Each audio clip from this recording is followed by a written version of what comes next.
Hi, my name's Zena, and I want to talk to you about the dolphins in Taiji, Japan. A lot of people around the world have always wanted to swim with dolphins, or have actually managed to swim with dolphins and go to dolphin shows.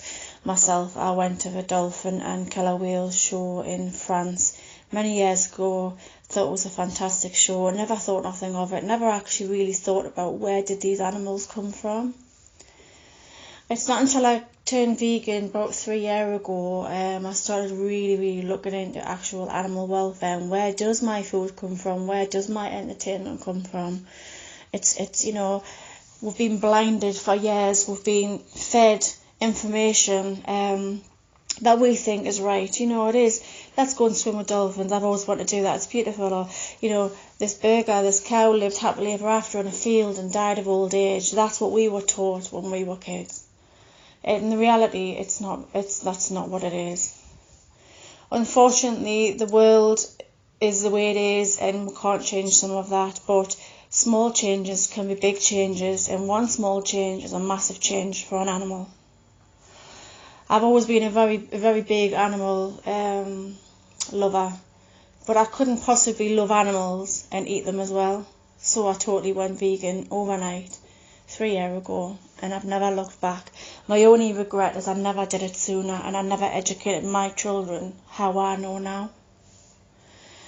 Getting back to the dolphins, I've recently joined a dolphin project called Rick Barry's Dolphin Project, which is multinational.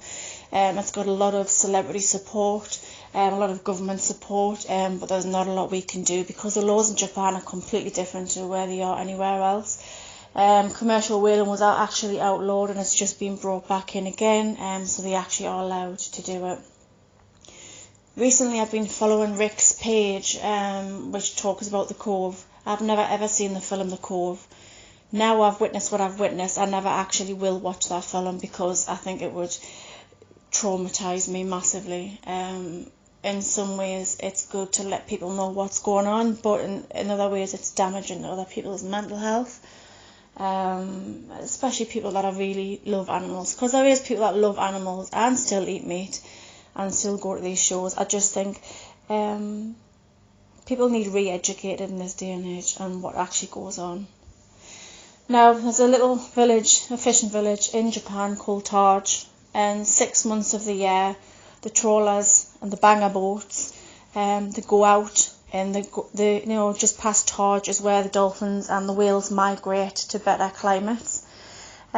These banger boats and trawlers tend to hover around where these migrate for 6 months every single day, searching for dolphins and whales.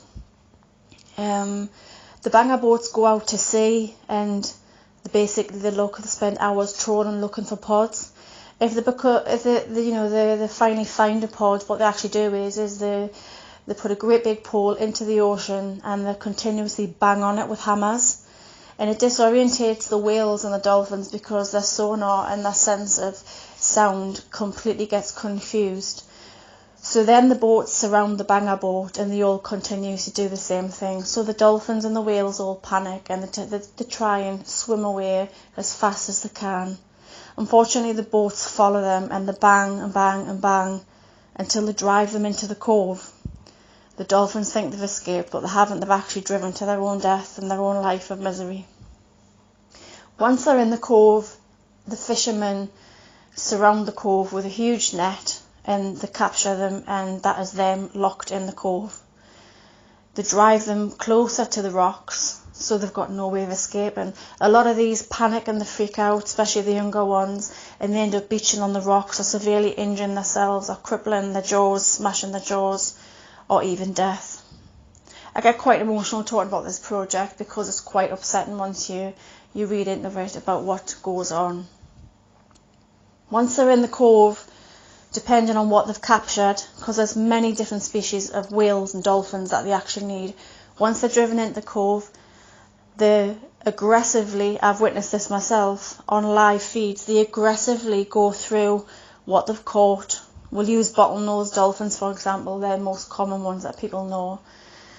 They go through and they allocate by sex and by their appearance and by their markings. The prettiest ones decide, they've decided that they're going to take them and they're going to be taken into captivity by hoisting them onto the boat in a very aggressive manner. I've witnessed the videos where the dolphins have tried to put their heads up because they don't know what's going on. They're looking for their pod, and the so-called trainers who are with the hunters knee them, sit on them, on their heads until, they drive off with the ones that they've selected. Say if they drive in 20 dolphins and they decide that they want 8 to 10 dolphins, say 10 dolphins for captivity purposes to sell all over the world for sea life centres and dolphinariums, the remaining 10 are slaughtered, and they're slaughtered in the most horrific, inhumane way, so bad, and it's been so documented, it's so bad that they actually now do it under tarpaulin, so the likes of Rick Barry's project cannot witness the full extent. But he's sent drones in and video footage, and we've actually witnessed the supposed to humanely kill them by putting a pole above the blower hole and pushing into their spine basically to kill them, and then they put a plug in the hole to stop them from bleeding out. A lot of them don't plug that hole and they bleed out and they don't die. They thrash around and they cry to each other, and the matriarchs try and help the younger ones, and there's nothing that can do. A lot of these, it takes seconds, minutes to slaughter all of these, and a lot of these are either pregnant with calves or they're actually with calves. The mothers, the calves, the babies, nobody is spared whatsoever, and it's the most horrendous sight I've ever seen, and I've watched a lot of slaughterhouse footage on farm animals. This is probably one of the worst ones I've seen. Not all goes to slaughter. There's a lot of them are captured and the whole pod is sent away for captivity because there's a massive price on live dolphins and whales. There's a less of a price on slaughtering, but they do slaughter, and sometimes they do let some of them go. Sometimes some of them actually escape. Not a lot. I've witnessed over a week over 100 dolphins and whales slaughtered just for whale and dolphin meat because it's a delicacy in Japan. It's actually highly toxic and women and children aren't allowed to eat it. There's no call for it in this day and age. And as for the dolphin shows, I've witnessed them myself. I've actually been to one before I knew all this, but I've been watching them on the Dolphin Project, doing the live streams in the dolphin museums, whale museum in Japan and Taj. And they're pathetic, they really are. These animals are treated so badly in captivity. They've got small tanks, small cages that they're put in 15 by 15 metres long with some huge whales and dolphins in. Some pens have several species in one pen. Some of the biggest species are actually in the smallest pens, so people can actually have their photographs taken with this species. For instance, I saw a footage today of an orca whale in a 15 by 15 metre cage, and that's what his life is, swimming around in circles, waiting and waiting. Every time you see a dolphin smiling, they're not smiling, they're begging for food. Dolphins are trained through food.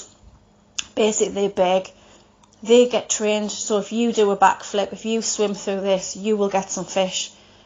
And because they've been starved for so long and charged in isolation, it becomes a normal to them, and they're so hungry they will do what you tell them to do for this food. This food isn't live food. In the wild they'll be thriving on fish and squid, a lot of things like that, and they get fed dead frozen fish in these in these pens. A lot of places say they are sanctuaries and they're not sanctuaries. A lot of places say they care for the dolphins and the killer whales, but it's the way they got there, isn't the care. And as long as we are willing to pay to go and watch these shows, this will never ever end. If you take the pledge and stop going to these shows, stop buying tickets, stop spreading the word, stop having the dream that you want to swim with dolphins, and do not go. Buy a ticket and go on a boat and swim with dolphins in the wild. Watch them jump and swim and talk and having fun with their pods, their calves, their matriarchs, their patriarchs. Watch them do that. Don't pay money to watch them swim around in misery in a tank and doing tricks for frozen fish.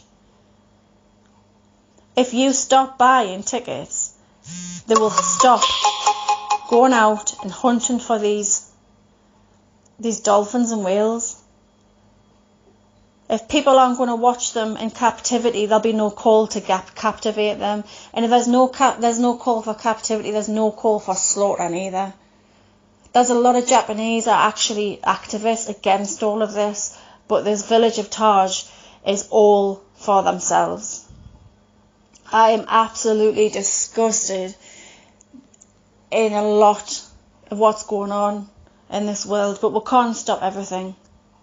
Slaughterhouses are always going to be there. Animals are always going to be killed for other people. That's how we were brought up. We were brought up that we thought we needed meat to live, to survive. And that's what animals are here for. And I hear a lot of, if the animals weren't here, what would happen to the animals? The animals, they would just eventually be extinct, those animals. But this dolphin and this whale situation, there's no need for it. There's no need for us to go into the ocean. We do not need whales and dolphins. It's toxic meat. We don't need to see them in shows. The show I witnessed today in Taj, 2 dolphins doing backflips and waving with their dorsals, and it was a 10-minute show. And when the trainers went, they followed the trainers hoping for fish and crying out to the camera crew for fish. One even thought the camera was a fish and tried to eat the camera. They're very underweight, they're very poorly treated, they're on a lot of medication for stress, and a lot of these dolphins and whales that I've witnessed today in Taj are self-harming and showing characteristics that is not shown in the wild. I watched a pilot whale today mixed in with several other species, and he was just standing vertical, bobbing up and down because he was so bored. He had no room to do anything, and that was his life. A pilot whale, a beautiful, huge whale, locked away. We need to stop it, and we need to get the word out there. We need to spread videos, we need to tag celebrities, we need to talk to press, we need to do something. All I'm saying here is you won't watch the videos I share. You won't read the words I say, but just listen to what I say. Dolphins do not want to swim with you. They do not want a selfie with you. They do not want someone standing on their face to be fed frozen fish. They just want to go home.